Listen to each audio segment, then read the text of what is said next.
እሺ ስሜ ቲቸር ዳንኤል ይባላል። ያው ቤተሰቦች ያወጡልኝ የመታወቂያ ስሜ ዳኛቸው ሻምበል በመባል ይታወቃል። ተወልጄ ያደግኩት ድሬዳዋ ከተማ ነው፣ ገንደ ቆሬ ተብላ የምትጠራ አካባቢ። ከኬጂ እስከ 12ኛ ክፍል የተማርኩት ብስራተ ገብርኤል የሚባል ትምህርት ቤት ነው። እስከ 8ኛ ክፍል ድረስ ለትምህርት ያለኝ አመለካከት በጣም ዝቅተኛ ነበር፣ ወይም ደግሞ ትምህርት በቀላሉ የማይቀበሉ ከሚባሉ ተማሪዎች መካከል ነበርኩኝ። 9ኛ ክፍል ስገባ ግን ያ የኔ ተርኒንግ ፖይንት ነበረ። 9ኛ ክፍል ላይ ለውጥን ማየት ቻልኩ በህይወቴ ላይ። ያኔ ከፊዚክስ እና ከማቴማቲክስ ትምህርት ጋር ተዋወቅን ማለት ነው። እስከ 8ኛ ክፍል ድረስ ጎበዝ ተማሪ ለመሆን ብዙ ነገር ሞክር ነበር። አንዳንደኛ ከሚወጡ ተማሪዎች የተለያዩ ምክሮችን ጠይቅ ነበረ። ሁሉም የተለያየ አይነት አስተያየት ሰጡኝ ነበር። አንዳንዶቹ የአሳ ዘይት ጠጥቼ ስላደኩ ነው ጎበዝ ሆንኩት ይለኛል። አይ ትራይድ ዳት ሞክሬዋለሁ፣ አልሆነም። ፋይናሊ ደግሞ ሜዲቴት ስለማድረግ ነው ያለኝ ልጅ ነበር። ጧት ተነስቼ ሜዲቴት ማድረግ ጀመርኩኝ። ጧት ተነስቼ ያለኝ ሞከርኩኝ፣ አልሆነም እንደዛም። ከዛ ደግሞ አንድ ማቀው በጣም ብዙ ተማሪዎች የሚወዱት አስተማሪዎች በጣም የሚደነቁበት ልጅ ነበረ። ቴኳንዶ ስለምሰራ ነው አለኝ። ካራቴ ገባው። ፋይናሊ ግራ እጄ ተሰብሮ ወጣው ምንም ለውጥ ሳላመጣ። 8ኛ ክፍል ሚኒስትሪ ፈተና ስንፈተን እንግዲህ 96 አመጣው። ከራሴ አልነበረም፣ የራሴን ውጤት አልነበረም። አባቴ ስራ የነበረው የመማርበት ትምህርት ቤት ውስጥ ነበር። የመማርበት ትምህርት ቤት ውስጥ በዘበኝነት ነው የሚሰራው። ያ የሚሆነበት ምክንያት ደግሞ እኔ ነፃ የትምህርት እድል አገኝ ዘንድ ነው። ትምህርት ቤቱ ውድና ትልቅ ትምህርት ቤት ስለነበር ነው። ውጤት የመጣ ሰዓት ላይ ትዝ ይለኛል፣ ከሰፈር ልጆች ጋር ሁሉ ተሰብስበን ነበር የሄድነው። ልክ ትምህርት ቤቱ በር ላይ ስንደርስ ግን ከርቀት አየኝና እየሮጠ መጥቶ አቀፈኝና አሽከረከረኝ፣ ሳመኝ፣ አለቀሰ። የዛኝ ሰዓት ላይ ልቤ ተነካ። ከዛ በፊት እንግዲህ አባቴም የተለያዩ ነገሮችን አግዘዋለሁ ትምህርት ቤት ውስጥ። ለምሳሌ መስኮት ዘበኛ ነው የሚዘጋው። መስኮቶቹን በጠቅላላ ከኬጂ እስከ 12ኛ ክፍል ያሉትን አብሬው ዘጋለሁ። የተለያየ ስራ እዛ ተጨማሪ ስራ ሲሰጡት አብሬው አግዘዋለሁ። ግን ፈገግ ከማለት ውጭ የልብ ደስታ አልነበረውም። የዛን ሰዓት ላይ ግን የነበረው ደስታ ለየት ያለ ነበር። ከዛኝ ሰዓት ጀምሮ አንድ ነገር ገባኝ። ለካ የአባቴ ደስታ ያለው እሱ ለእኔ በሚደክምበት አቅጣጫ ላይ ፍሬ ሳመጣለት ነው አልኩኝ። 8ኛ ክፍል ሚኒስትሪ ውጤት እንግዲህ ከወጣ በኋላ 9ኛ ክፍል የሚባለው ትምህርት ደረጃ ጋር ከመድረሳችን በፊት ክረምቱን የማቴማቲክስ ትምህርትን ከጠዋት እስከ ማታ ድረስ ላይብረሪ ጠዋት ሄዳለሁ፣ ማታ ነው መለሰው። ቀኑን ሙሉ እያጠናው ከዚራ የሚባል ላይብረሪ አለ፣ እዛ እያጠናው መለስ ጀመረ። 9ኛ ክፍል ትምህርት ተጀመረ። እኔም እንዴት እንደሆነ በማላውቀው ሁኔታ ቴስቶቹ በጠቅላላ ጥሩ ውጤት ሲመጡ አየው። ከዛ በኋላ አንድ ነገር ገባኝ። ለማቴማቲክስ ያለ አመለካከት ትንሽ ዞር ካለ ቀየር ካለ ሌላውም ትምህርት ላይ ፍሎ ማድረግ ይችላል እና 9ኛ ክፍል ላይ ፎር ዘ ፈርስት ታይም በትምህርት ቤቱ ታሪክ 3ኛ ወጣሁ። በፍጹም ትምህርት የሚባል ነገር መቀበል አይችልም የተባለ ልጅ ነው። 3ኛ ወጣሁ። ከዛ በኋላ ደረጃ ውስጥ መውጣት ኖርማል እየሆነ መጣ ማለት ነው። ፋይናሊ የ12ኛ ክፍል ብሔራዊ ፈተና ነበር። ከ700 515 በማምጣት ወደ አዲስ አበባ ዩኒቨርሲቲ የመካኒካልና ኢንዱስትሪያል ኢንጂነሪንግ ትምህርትን ለማጥናት ጆይን አደረግኩኝ ማለት ነው። 9ኛ ክፍል ላይ ያለው አስተማሪ በማይኖርበት ሳሌ ተማሪዎችን አስጠናለሁ። ፈተና እንደዚህ 1 ዊክ ምናምን ልክ ሲቀራቸው ተማሪዎችን ደግሞ እየጠራው ድጋሚ አስጠናለሁ እና ድሮም ነበር የማስተማር ልምዱ። አስተማሪን በማይኖርበት ሳሌ እየወጣው አስጠናለሁ። ቾክ ይዤ ብላክቦርድ ላይ እየጻፍኩ ማለት ነው። ብዙ ተማሪዎች ይሰበሰቡ ነበርና ያኔም ያይ ነበር አባቴ በዘበኝነት እየሰራ። ዛሬ ከሰዓት ጥናት አለ እንዳትቀሩ ብዬ ተማሪዎች ስጠራ ብዙ ተማሪዎች ይመጣሉና ያንን ይመለከት ነበር። ያንን ፓሽን ከድሮም ጀምሮ ያየው ነበረ። አዲስ አበባ ዩኒቨርሲቲ እንግዲህ ጆይን ካደረግኩኝ በኋላ የሜካኒካል እና ኢንዱስትሪያል ኢንጂነሪንግ ትምህርት መማር ጀመርኩኝ። ቀላል ነበር ትምህርቱ፣ ያን ያክል አልከበደኝም። አካዳሚካሊ በጣም ጥሩ ነበርኩኝ። ፈርስት ይር ሊያልቅ አካባቢ ላይ ግን ወደ ሱስ መግባት ጀመርኩኝ። ሲጋራ፣ ጫት፣ ሀሺሽ እነዛ ሱሶችን መጠቀም ጀመርኩኝ። እንግዲህ ድሮ ከትምህርት ቤት ቤት ነኝ። ከዛ ውጭ ምንም ነገር አላውቅም። ልክ ዩኒቨርሲቲ በምገባበት ሰዓት ላይ ግን እቺ ነፃነት የምትባለውን ነገር በነፃ አገኘዋት እና ሁሉንም ነገር ካልሞከርኩና ካልረገጥኩኝ ማለት ጀመርኩኝ ማለት ነው። ፋይናሊ ሱሴ እየበረታ መጣ። ፍሬሽማንን ጨርሰን ሰከንዲር ላይ በምንመጣበት ሰዓት ላይ ደግሞ ፍሬሽማን የሚቀላቀሉ ከኛ በታች ያሉ ተማሪዎችን እዛው አዲስ አበባ ዩኒቨርሲቲ ውስጥ ደግሞ ስፔሻሊ በኦርቶዶክስ ተዋሕዶ ውስጥ ማህበረ ቅዱሳን የሚባል አለ። እዛ ውስጥ ገብቼ ደግሞ እነሱን ሰርቭ አደረግ ነበረ። ፈርስት ይር ተማሪዎችን በደንብ አስጠና፣ አግዝ ነበር እዛው ዩኒቨርሲቲ ውስጥ 5 ኪሎ ማለት ነው። ቴን ሰከንድ ይር ፈርስት ሴሚስተር ልንጨርስ አካባቢ ላይ ከዩኒቨርሲቲው በነበረብኝ ሱስ ምክንያት ተጫርኩኝ ማለት ነው። እዛ ጋር እንደተጫርኩኝ ቀጥታ ወደ ቤት አልተመለስኩም። ቀሪውን 6 ወር እዛው እየሸወዱ ዶርም በማደር ምናምን ጊዜ አሳለፍኩኝ። ሰከንድ ልክ ሲያልቅ ሁሉም ተማሪ ወደ ቤቱ ሲመለስ አብሬ ተመለስኩኝ። ከዛ በፊት ህንድ አገር ለመሄድ ስኮላርሺፕ ጀምሬ ነበር እና ጥሩ ነበር ሂደቱ። ፈተናዎችም ኤግዛሞችንም በጥሩ ሁኔታ ማለፍ ችዬ ነበርና ግን እሱንም ደግሞ መምጣት በነበረብኝ ሰዓት ላይ ሳልመጣ ኤግዛሙ ላይ ሳልሳተፍ ቀርቼ አልፎኝ ነበረ። ወደ ቤት በመመለስበት ሰዓት ላይ ለአባቴ የተለያዩ ታሪኮችን በመፍጠር በመዋሸት ነገርኩት እና አዲስ አበባ ዩኒቨርሲቲም ደግሞ ዊዝድሮ ሞልቼ እንደመጣው ነገርኩት። ህንድ ሀገር ሄዳለሁ የሚል ተስፋ እንደነበረኝ በዛ ምክንያት ዊዝድሮ እንደሞላው ነገርኩት። እንግዲህ ጀግናውና ታታሪው አባቴ ደግሞ በእኔ በፍጹም ተስፋ ማይቆርጥ አባት ነበርና ከዚህም ከዛም ገንዘቦችን በመበደር ያለውንም እቃ ደግሞ በማስያዝ ከሀገር ውጭ ወጥቼ እንደማር ወደ ቻይና ሀገር ላኬ ማለት ነው። ቻይና ቻንግዙ ተብላ የምትጠራ ከተማ ውስጥ ደግሞ የፔትሮሊየም ኢንጂነሪንግ ትምህርትን ማጥናት ጀመርኩ። ከአዲስ አበባ ወደ ቻይና ሄድኩኝ። ቻይና 1 ዓመት ከተማርኩ በኋላ እዛም ትምህርቱ ቀላል ነበረ። እዛም በነበርኩበት ሰዓት ላይ ኡዝቤኪስታን፣ ራሽያ፣ ባንግላዴሽ የተለያየ ሀገር ዜጋዎች አሉና እነሱን ተማሪዎች ልክ ኤግዛም በሚደርስበት ሰዓት ላይ እነሱንም እየወጡ አስተምራቸው ነበረ። ፋይናሊ ልክ ፈርስት ይር እንደጨረስን እዛም በነበረብኝ ሱስ ምክንያት ደግሞ ኦልሞስት ለ10 ቀን ያክል እንደሆነም እዛው ቻይና ሀገር ውስጥም ታስሬ ተቀጥቼ ወደ ኢትዮጵያ ተመለስኩ ማለት ነው። ወደ ኢትዮጵያ ስመለስ ለአባቴ ደውዬ ነገርኩት ወደ ኢትዮጵያ እንደመጣው። ግን አሁንም የተመለስኩበት ምክንያት ዋሽቼው ሌላ ምክንያት ነው የነገርኩት። ለማንም ሳይናገር አባቴ አዲስ አበባ በመምጣት ያገኘኝና እዚህ አዲስ አበባ ውስጥ አልጋ በመያዝ ለ3 ወራት ያክል ያቆየኝና አፍተር ዳት ያለውን እቃ በመሸጥ እዳዎችን በመበደር ያለውን ነገር በጠቅላላ ጭርስ አድርጎ አካውንት ውስጥ 31 ብር ይሁን 71 ብር ብዙ ማስታወስ አልችልም፣ ብቻ ያን ያክል 100 ብር ያነሰ ደረጃ እስከሚደርስ ከቤት የትራንስፖርት መመለሻ ከዚህ እንኳን እስከሚያስልክ ድረስ እዛ ደረጃ በመድረስ ድጋሚ ወደ ቻይና ሃንዡ ተብላ የምትጠራ ከተማ ይልከኛል። ሃንዡ የኮምፒውተር ሳይንስ ትምህርት ለማጥናት ነበር የሄድኩት። ሃንዡ ገባው። አስታውሳለሁ ወደ ሃንዡ ለመሄድ ፕሌን ውስጥ ስገባ አንድ ውሳኔ ወስኜ ነበር። ከዚህ በኋላ ሱስ የሚባል ነገር የደረሰበት ቦታ አልደርስም ብዬ ነበረ። እውነትም ከተማዋ ስገባ ሀሺሽ፣ ሲጋራ የሚባሉ ነገሮችን ትቼ ነበር። ግን ደግሞ የመጠጥ ሱስ የሚባለው ነገር ውስጥ በከፍተኛ ሁኔታ ተቀዘፍኩ። የመጠጥ ሱስ ውስጥ ተዘፈቅኩኝ። ፋይናሊ እዛም በተመሳሳይ አመት ላይ ከዛም ድጋሚ እባረርና ወደ ኢትዮጵያ እመለሳለሁ። አሁን ወደ ኢትዮጵያ ስመለስ ግን ለማንም መናገር አልፈለኩም። ስለዚህ ያለኝ አማራጭ አንድ ነው፣ ጎዳና ላይ ወጥቶ መኖር ነበር። ለተወሰነ ጊዜ ያለችኝን ብር በመያዝ ወሰን የሚባል ሰፈር አካባቢ አልጋ በመያዝ ቆየው። ፋይናሊ ያለኝን ገንዘብ ስጨርስ ደግሞ ወደ ጎዳና ላይ ወጣው ማለት ነው። አዲስ አበባ ውስጥ ጎዳና ላይ መኖር ጀመርኩ ማለት ነው። ፋይናሊ አዲስ አበባ በዚህ አይነት ሁኔታ ከቆየው በኋላ ድሮ አስጠናቸው የነበሩ ተማሪዎች እዛ አካባቢ በማይበት ላይ በጣም ደንግጬ ለአዲስ አበባ ቅርብ የነበረችው ከተማ ቢሾፍት ስለነበረች ወደዛ ሄዳለሁ። ቢሾፍት ውስጥ እንደዚሁ በተመሳሳይ መልኩ በጎዳና ላይ ቆይና ወደ አዲስ አበባ ድጋሚ ለመመለስ እገድዳለሁ። እጅግ በጣም ረቦኝ ነበር። በሞትም አዲስ አበባ ለሞት ብዬ ነበር ሚኒባስ ውስጥ የገባሁት ተሳፍሬ። የዛን ሰዓት ላይ አሁን ካገቧት ባለቤቴ ጋር ተገናኘን። ያለኝን ታሪክ በጠቅላላ አጫወትኳት። ልቧ እጅግ በጣም ተነካና ሪፍት ቫሊ በነርሲንግ ነው የምትማረው።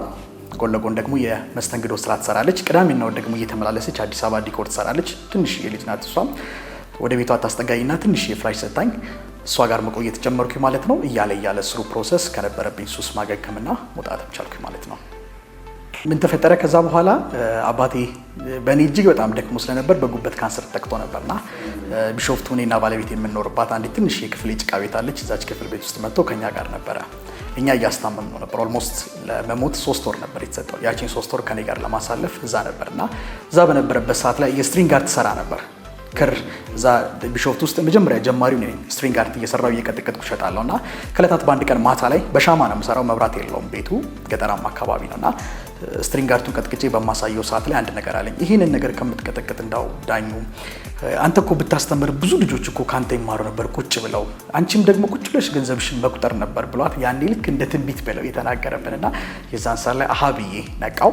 የእሱ የጡረታ ገንዘብ ነበረች። በዛች የጡረታ ገንዘብ የፊዚክስ እና የማቴማቲክስ ኤክስትሪም የ11 እና 12ኛ ክፍል መጽሐፍ ገዛልኝ። እሱን መጽሐፍ እያነበብኩኝ ትንሽ የዋይት ቦርድ ገዝቶልኝ ቀን ቀን አነባለሁ፣ ማታ ማታ ደግሞ እሱን ዋይት ቦርድ ላይ እየጻፍኩኝ ማድረግ ጀመርኩኝ ማለት ነው። ፋይናሊ ጊዜው ኮሮና ነበር። ማስተምራቸው ልጆች ስላልነበሩ ሰፈር ውስጥ የነበሩ 3 ልጆችን የኦሮመኛ ቋንቋ ተናጋሪ የነበሩ 3 ልጆችን ወደ ቤት በማምጣት 3 ጣሳዎችን በማዘጋጀት ጣሳ ላይ ቁጭ ብለው የቻይነኛ ቋንቋን አስተምራቸው ጀመረ። የቻይነኛ ቁጥር ኢኢአር አድ ሰንስ እያልኩኝ እነሱን አስቆጥር ጀመረ። በዛ እንግዲህ ማስተማሩ የተጀመረ። ጊዜው ኮሮና ስለነበር ትምህርት ተዘግቷል እንደነገርኩና የ8ኛ ክፍል ቤተክርስቲያን አካባቢ ማቃቸው 1-3 ልጆች ነበሩ። እንዳው ለምን አላስጠናችሁም አልኳቸው። ደስ አላቸው። 3 ልጆች ነበሩ 8ኛ ክፍል ተማሪዎች። እነሱን በነፃ እዛ ቸርች ውስጥ በትንሽ ዋይት ቦርድ ላይ በመጻፍ እነሱን ማስጠናት ጀመርኩ ማለት ነው። ኮሮና ጊዜው አለቀና ተማሪዎች ወደ ትምህርት እንዲገቡ ተደረገና በአንድ ወር ጊዜ ውስጥ ለፈተና ተዘጋጅተው ይፈተናሉ የሚል መረጃ ወጣ የዛን ሰዓት ላይ። በዛ አንድ ወር ውስጥ ደግሞ እዛ ያስጠናዋቸው ልጆች የሚማሩበት ትምህርት ቤት ውስጥ የፊዚክስ መምህሩ ስራ ለቆ ነበር። ስለዚህ የፊዚክስ መምህር ስላልነበራቸው ዳይሬክተሩ መምህር ይፈልጉ ነበር። ከነዚህ ካስጠናዋቸው ልጆች መካከል አንዱ ሳሚ ይባላል። ወደ ዳይሬክተሩ ጋር በመሄድ እንደው አንድ የሚያስጠናን ጎበዝ ልጅ አለ እሱ ቢያስተምረን ብሎ ይጠቁመዋል። ስልኬንም ይሰጠዋል፣ ይደውልልኛል። ወደዛ ከሄድኩኝ በኋላ ያለውን ነገር ነገርኩት። የትምህርት ማስረጃ ምን የለኝም። መጀመሪያ አክሰፕት አላደረገኝም ነበር። ከዛ በኋላ ግን መምህር ስላልተገኘ ያለውም ጊዜ አጭር ስለነበር መምህር እስከሚገኝ ድረስ ክላስ ውስጥ እንድቆም ይነግረኛል። ክላስ ውስጥ ቆሜ እነሱን ለመጠበቅ መጣው። ለተወሰነ ቀናት ያክል ብቻ እንድቆም ነበር የተጠራሁት። እኔ ግን የማስተማር ፓሹና ፍቅሩ ስለነበር ልጆቹን ማስተማር ጀመርኩኝ። ክላስ ውስጥ ድምፄ ዳይሬክተሩ ቢሮ ሲሰማ ነበር። ይሄ ልጅ ማስተማር ጀመረ እንዲሉ ነበር። ፋይናሊ ልጆቹ በጣም ወደዱት። ፋይናሊ የትምህርት ቤቱ ምክትል ዳይሬክተር ሌላ መምህር ስለተገኘ ለተማሪዎቹ እንዴት ነው ይሄኛው መምህር ጥሩ ነው ወይ ሌላ መምህር አግኝተናል ብለው ለማስረዳት በክላስ ውስጥ በሚገቡበት ሰዓት ላይ ተማሪው በጠቅላላ ደስታውን በጭብጨባ ገለጸ። በዛው እዛ ትምህርት ቤት ውስጥ በቋሚነት መስራት ጀመርኩ ማለት ነው። ከዛ በመቀጠል እዛ ትምህርት ቤት ውስጥ የመጀመሪያውን ዓመት፣ ሁለተኛውን ዓመት በአመቱ ምርጥ አስተማሪነት ጨረስኩኝ። ሶስተኛው ዓመት ላይ በምገባበት ሰዓት ላይ ህዳር ወር ላይ ይመስለኛል ግቢ ውስጥ ቁብ ይጣል ነበርና ሁሉም ቁቡ ሲደርሰው ቁምሳጥን እየገዛን ያለውና እኛም ቁብ ሲደርሰን ቁምሳጥን ለመግዛት ከባለቤቴ ጋር ተነጋገርና ልክ የኛ ተራ በሚደርስበት ሰዓት ላይ እንደነገ እቺን 9000 ብር ልንወስድ እንደ ዛሬ ቲዩቶሪያል ቤት ከፍቶ መላው ቢሾፍት ውስጥ ያለውን ተማሪ ማገልገል የሚል ነገር ልቤ ውስጥ ተሰማኝ። ስለዚህ ያቺን ብር እዛ ላይ መዋል አለብን ብዬ ከባለቤቴ ጋር ተመካከርን። እጅግ በጣም ልበቅና ታታሪ ስለነበረች ወዲያውን ነበር አክሰፕት ያደረገችኝ። ጎረቤት እንደሆነም ብዙ ጮኸብን። እንዴት ነው ልብሳችሁን በፌስታል መሬት ላይ እያስቀመጣችሁ ድርጅትን ከፍታለን የምትሉታልን? ግን እንዴት ከፈትን። ኦልሞስት 12000 ብር ነበር ኪራዩ። ያለን 9000 ብር ሰጠነውና 3000 ብሩን ቀስ ብለን እናመጣለን አልኩት። በዚህ ሳምንት ውስጥ አልኩት። የቤት አከራያችን እጅግ በጣም ይወዱን ስለነበር የተወሰነ 20 ፍሬ ወንበር ሰጡን እስከምትደራጁ ድረስ ብለውን ያቺን 20 ፍሬ ወንበርና ትንሽዬ ጠረጴዛ ሰጡን ለመመዝገቢያ። እሷን ይዘን ገባን። 16 ካሬ የምትሆን ክላስ ውስጥ 16 ተማሪዎችን በመያዝ ተጀመረ። 6ቱ ይከፍላሉ፣ 10ሩ ደግሞ ምንም አይነት ክፍያ አይከፍሉም። በዛ ተጀመረ ማለት ነው። ክረምት ላይ ነበር ይሄን የጀመርነው። መስከረም ወር መጣ። መስከረም ወር በሚመጣበት ሰዓት ላይ የተማሪ ቁጥሩ ትንሽ ከፍ አለ። ከ30 በለጠ ቁጥሩ። ስለዚህ ክላሱ አጠበበችን። ከተከራየንበት ፍሎር በላይ ሰፊ ክላስ ነበር። እዛ ክላስ ውስጥ ተከራይተን ገባን። የተማሪ ቁጥሩ እጅግ በጣም ብዙ ሆነ። እዚህም እየሰራው እዛም እየሰራው ደግሞ መሄድ ከበደኝ። ሁለቱም ጋር ፎከስድ ማድረግ አልቻልኩም። ትምህርት ቤት እዛ ተቀጥሬ እሰራለሁ፣ እዚህ ጋር ደግሞ ይሄን ድርጅትም ይዞ መሄድ አብሮ ከበደኝ። እዛ ጋር የትምህርት ቤቱን ስራ በድል ጀመር እኔው ለራሴ ሲታየኝ። ስለዚህ ለትምህርት ቤቱ መልቀቅ እንዳለብኝ አሳወኩኝና ወደዚህ ሙሉ በሙሉ ወደ ከፈትነው ማይሲል ወደሚባለው ቲዩቶሪያል ሴንተር ፎከስድ ማድረግ ጀመርኩ ማለት ነው። የተማሪ ቁጥር 80፣ 90፣ 100 እያለ መጣ። ከአንድ ክላስ ሁለተኛ ክላስ ጨመርን። ከዛም ደግሞ ሶስተኛ ክላስ ጨመርን። ከዛ ደግሞ ድሮ እኔ ከቀበሌ ቤት ውስጥ ነው የምንኖረውና ቤተሰብ ላይ ነበር መብራት እያበራው ማጠናው እና ይከብደኝ ስለነበር ሩቅ ጓደኞቼ ጋር እየሄድኩ ነው ሌሊት ለማጥናት መሄደው። ስለዚህ ዛ ቢሾፍቱ ከተማ ውስጥ ደግሞ 24 ሰዓት ለተማሪዎች አገልግሎት የሚሰጥ ላይብራሪ ከፈትን። ላይብራሪው 24 ሰዓት ነው አገልግሎት የሚሰጠው። ስሩ ፕሮሰስ ድርጅቱ በጣም ማደግ ጀመረ ማለት ነው። ኦልሞስት በአንድ ጊዜ ከ600 እስከ 650 የሚጠጉ ተማሪዎችንም ደግሞ ወደ ማስተማር ሲስተም ውስጥ መግባት ጀመርን። ከ9ኛ እስከ 12ኛ ክፍል ድረስ ያሉ ተማሪዎችን ነው ሰርቭ የምናደርገው። በስራችን በአጠቃላይ ወደ 14 የሚጠጉ ሰራተኞች አሉ፣ እኔና ባለቤቴን ሳይጨምር ማለት እንግዲህ ከ9ኛ እስከ 12ኛ ክፍል ነው የምናስተምረው። 9፣ 10፣ 11 የምናስተምራቸው በየትምህርት ቤቱ ውጤታማ ናቸው። ግን በአብዛኛው እኛ ሀገር ላይ ውጤት የሚባለው ነገር ግልጽ ሆኖ ለማህበረሰቡ የሚታየው በ12ኛ ክፍል ውጤት ነው። በአለፈው ዓመት ደግሞ በ2016 ማለት ነው ከነበሩን ከ12ኛ ክፍል ተማሪዎች ውስጥ ኦልሞስት ወደ 120 የሚጠጉ 12ኛ ክፍል ተማሪዎች እንደዛ አካባቢ የሚጠጉ ተማሪዎች ነበሩ። ከነሱ ተማሪዎች ውስጥ ቤተሰብ የሚፈቅድላቸውን 45 ተማሪዎችን ሰሌክት በማድረግ ወንዶቹን አንዱ ክላስ ሴቶቹን ደግሞ አንዱ ክላስ እንዲተኙ በማድረግ እኔም ባለቤቴም ጓዛችንን ጠቅለን እዛው በመግባት ፈተና ከመፈተናቸው በፊት ያለውን 4 ወር በጠቅላላ እሷ ቁርስ፣ ምሳ፣ እራት በመስራት እኔ ደግሞ ከትምህርት ቤት ሲመጡ በመቀበል ላይብራሪ ገብተው እንዲያጠኑ በማድረግ አብሬያቸው እዛው በማደር በማገዝ በማስጠናት ኦልሞስት ልክ እሁድ ብቻ ነው ወደ ፋሚሊ የሚመለሱት። ሌላውን ቀን በጠቅላላ እዛው ናቸው ትምህርት ቤት ከትምህርት ቤት እኛው ጋር ላይክ እንደ ፋሚሊ ማለት ነው። 4 ወር ያክል በዛ መሰረት አሳለፍን። ባለቤቴ ቁርስ ትሰራላቸዋለች፣ ምሳ ትቋጥርላቸዋለች፣ ራት ደግሞ ሲመጡ ድጋሚ ሰርታ ትጠብቃቸዋለች። በዛ መሰረት 45ቱን ተማሪዎች ለ4 ወር ያክል አቆየን። 45ቱን ወደ ፈተና ገቡ። ፈተና ተፈተኑ። 2016 ደግሞ ጳጉሜ 4 ውጤት ወጥቶ ነበረ። 45ቱንም ተማሪዎች ዩኒቨርሲቲ መግባት ችለዋል። ከነዛ መካከል ወደ 20 የሚጠጉት ደግሞ ኦልሞስት አዲስ አበባ ዩኒቨርሲቲ ያወጣውን ፈተና በመፈተን እሱን ፓስ በማድረግ አዲስ አበባ ዩኒቨርሲቲና አዲስ አበባ ሳይንስና ቴክኖሎጂ ጆይን ማድረግ ችሏል። ፋይናሊ 2017 ገባ።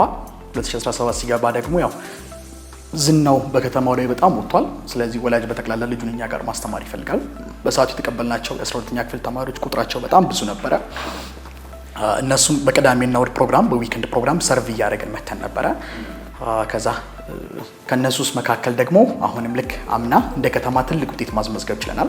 ዘንድሮ ደግሞ እንደ ሀገር ትልቅ ውጤት ከቢሾፍቱ ይመጣል የሚል እምነት ይዤ የተነሳው እርግጠኛ አይደለሁም፣ ግን እኔ በገባሁበት ጊዜ አንስቶ ቢሾፍቱ ውስጥ ትልቅ ውጤት ብዙ ጊዜ ከሌሎች ክልሎች ነው የሚመጣው። ከዛ መጥቶ አቅምና ዘንድሮ ከዚህ ክልል መምጣት አለበት፣ ይሄንን ደግሞ ማስመዝገብ አለብን ብዬ የተነሳው። ስለዚህ እነዛን 4 ወር ሲቀራቸው ነበር ያስገባሁት። እነዚህን ደግሞ ገና ኦልሞስት ወደ 8 ወር 9 ወር አካባቢ ስላላቸው ወደ አዳር ፕሮግራም ይዣቸው ልገባ ወሰንኩኝ። ወላጆችን ጠራው። ኦልሞስት ከ200 በላይ የሚሆኑ ወላጆች፣ ወደ 300 የሚጠጉ ወላጆች ተሳተፉ። ወላጆች ፈቃደኛ ይሆናሉ ብዬ አላሰብኩም፣ ቢኮዝ ልጃቸውን ነው የሚሰጡኝ። ስለዚህ ማክሲመም 67 ወላጅ ከፈቀደ በቂያችን ነው ብለን ነበር ያሰብነው። በሰዓቱ ግን የመጣው ወላጅ በጠቅላላ እጁን አውጥቶ ፈቃደኝነቱን አሳየን። ያ ትንሽ ለኛ አስደንጋጭ ነበር፣ ቢኮዝ ሁሉንም ተማሪ መቀበል አንችልም ነበር። በሰዓቱ ወላጆች የሚሰጡ የነበረው ኮመንት የኔ ልጅ ግዴታ መግባት አለባት ነበር። ሁሉም የሚሉት ግዴታ መግባት አለባት በቃ አለበለዚያ አይሆንም። ልክ እንደዚህ አይነት ኮመንት ነበር የሚሰጡና እንደውም በሰዓቱ ቪዲዮዎችን ፎቶዎችን ነበር የዛ ጊዜና አማራጭ አልነበረንም። የተከራየነው ቦታ ልንከራይ ያሰብነው ቦታ 60 ተማሪ ነው የሚይዘው። ግን ያኛውን ቦታ በመልቀቅ ደግሞ ሌላ ትልቅ ቢልዲንግ በመከራየት እዛ ውስጥ አትሊስት እስከ 90 የሚጠጉ ተማሪዎችን እንይዛለን ብለን ፈተና ፈተንን። ፈተናውን ከፈተናቸው ተማሪዎች መካከል 100 የሚጠጉ ተማሪዎችን ሰሌክት አደረግንና ይሄ የአዳሩ ፕሮግራም ጆይን እንዲያደርጉ ደግሞ አመቻቸን ማለት ነው። ፋይናሊ 100ዎቹ ተማሪዎች ጆይን አደረጉን። እንግዲህ ከዛ በኋላ ደግሞ ብዙ ተማሪዎች ጆይን አላደረጉም እና በሰዓቱ የነበረው ፊሊንግ ምንድን ነበር? እዛ ቦርዲንግ ውስጥ ጆይን ማድረግ ያልቻሉ ተማሪዎች ልክ ኢንተራንስ ፈተና እንደወደቁ ነበር ፊል ያደረጉት። ከዛ በኋላ በእርግጥ ሳይኮሎጂካሊ ብዙ ሰርተንባቸዋል። እዛ የገቡት ደግሞ ልክ ኢንተራንስ እንዳለፉ ነበር ፊል ያደረጉት። ያን ያክል ኢምፓክት መፍጠር ችሎ ነበርና 200 ተማሪዎቹ ጆይን ማድረግ አልቻሉም ነበር። በሰዓቱ እዛ ውስጥ የተለያዩ ወላጆች ቅሬታ ሲያቀርቡ ነበር። ብዙም ሲተጉ ነበር ልጆቻቸውን ለማስገባት እዛ። ግን የአንድን ልጅ ወስደን የሌላውን ልጅ አትመልስም እና አክሰፕት ማድረግ ሳንችል ቆየን። ኦልሞስት ለአንድ ሳምንት ያክል እነዚህ ልጆች ኩርስ፣ ምሳ፣ እራት በማብላት አሁንም ሌሊት እየተቆጣጠሩ አብሬያቸው በማደር ፕሮግረሱን ማስቀጠል ጀመርን ማለት ነው። የተለያዩ ወላጆች ግን እንግዲህ በተለያየ ጊዜ እየመጡ ጥያቄ ያቀርቡ ነበር፣ አክሰፕት አላደረግንም ነበር። ከዛ ውስጥ ቅሬታ የተፈጠረባቸው ወላጆች ደግሞ ልክ ባልሆነ መልኩ እዛ ቢሾፍቱ ማዘጋጃ ልክ ባልሆነ መልኩ በመሄድ ልክ ያልሆኑ ኢንፎርሜሽኖችን ለነሱ ይሰጣሉ፣ ወይም ደግሞ እኛ እንሰራ ከነበረው ኦፖዚት በሆነ መልኩ እዛ ስማችንን ያነሳሉ። በዛ ምክንያት ደግሞ ቀጥታ ተጠራውና ድርጅቱ እንዲዘጋ ተደረገ ማለት ነው። ግን ምን ብዬ አሰብኩኝ፣ ምናልባት የእግዚአብሔር ይቅር ስለሆነ የግድ ይሄ ድርጅት ለመላው የኢትዮጵያ ሕዝብ መድረስ አለበት። በፊት እኔ ለዛ ከተማ ብቻ ነው የምሳሳው። ከቢሾፍቱ ውጭ ሌላ ማንም ጋር እንዲደርስ አልፈልግም። ኢቨን ቪዲዮ ተቀርጾ እንኳን ፖስት እንዲደረግ አልፈቅድም። እዛው ያሉ ተማሪዎች ብቻ ተጠቅመው የዛ ተማሪዎች ብቻ ጥሩ ውጤት ማምጣት አለባቸው የሚል እምነት ነው ያለኝ። ቢኮዝ ቢሾፍቱ ስፓልቷ ላይ አድሬ ያለው ደግሞ ቆሜ አስተምሬባታለሁ። በጣም መወዳት ከተማ ናትና ስለዚህ በመዘጋቱ ብዙም ቅር አልተሰኘውም። በእርግጥ በሰዓቱ ልቤን በብዙ ሰብሮት ነበር። በብዙም እኔና ባለቤቴን ፈትኖን ነበረ። እዛ የነበረው የቢሾፍቱ ትምህርት ቢሮ ግን በብዙ ድጋፍ ሲያደርግልን፣ ከዛም በኋላ የመንግስት ትምህርት ቤቶች፣ የተለያዩ ቦታዎች ደግሞ በቮለንተሪዝም እንዳስተምር ብዙ ሲያበረታታና አፕሪሼት ሲያደርገን ነበረ። ከዛ በኋላ ባለቤቴ እዛ ያለ ሁኔታ መቋቋም አልቻለችም። ከጊዜ ወደ ጊዜ ያማት ጀመረ። እኔም ደግሞ ቁጭት ውስጥ ገባው። ለምን የሚል ቁጭት ውስጥ ገባው። እዛ ሰርቫይቭ ማድረግ ስላልቻልን ወደ አዲስ አበባ መጣን ማለት ነው ከባለቤቴ ጋር። ምክንያቱም ምናልባት ይሄ ነገር የተዘጋው ለመላው ዓለም እንዲሆን ነው ብዬ በጎ ነገሩን የተመለከት ነው።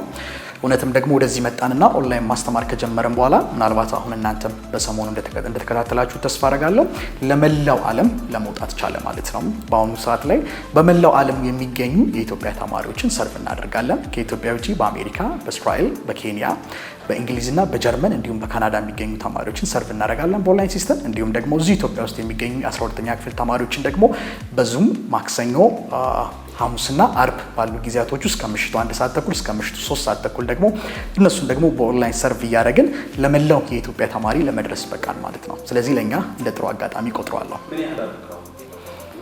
12ኛ ክፍል ተማሪዎቻችን በእርግጥ እጅግ በጣም ጥቂት ናቸው እዚህ ያሉት። ኦልሞስት በዚህ 2 ቀን ውስጥ ነው የተማሪ ቁጥርም ከፍ ያለው። ቢኮዝ እነዚህ ቪዲዮዎች ሶሻል ሚዲያ ላይ መውጣት ከጀመሩ በኋላ ብዙ ተማሪዎች ሬጂስተር ማድረግ ጀምረዋል። ግን ማክሲመም 100 ተማሪ ድረስ እንይዛለን ብለን ነው እንቅስቃሴ እያደረግን ያለ ነው። እንግዲህ በዚህ 2 ቀን ውስጥ ሬጂስትሬሽን የምንጨርስ ይሆናል።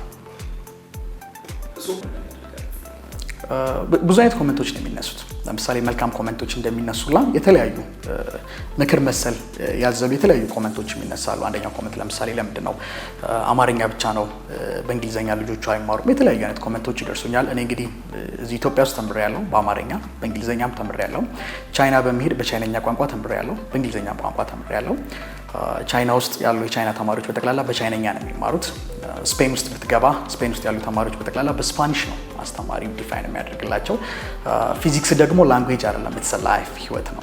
ስለዚህ ተማሪው ሊገባ በሚችለው መልኩ አቅለታች አውርደ ቤት ውስጥ ፊዚክስ እንዳለ ልታስነካውና ልታሳየው ይገባል ብዬ አምናለሁ። ብዙ ጊዜ እኔ ስዘጋጅ የአንደኛ ክፍል ተማሪ ሊረዳ በሚችልበት መልኩ ነው እታች ድረስ ነው የምዘጋጀው። መጽሐፍቶችን በማነብበት ሰዓት ላይ ምናልባት የአንደኛ ክፍል ተማሪ ቢሆን እንዴት አድርጌ ላስረዳው እችላለሁ?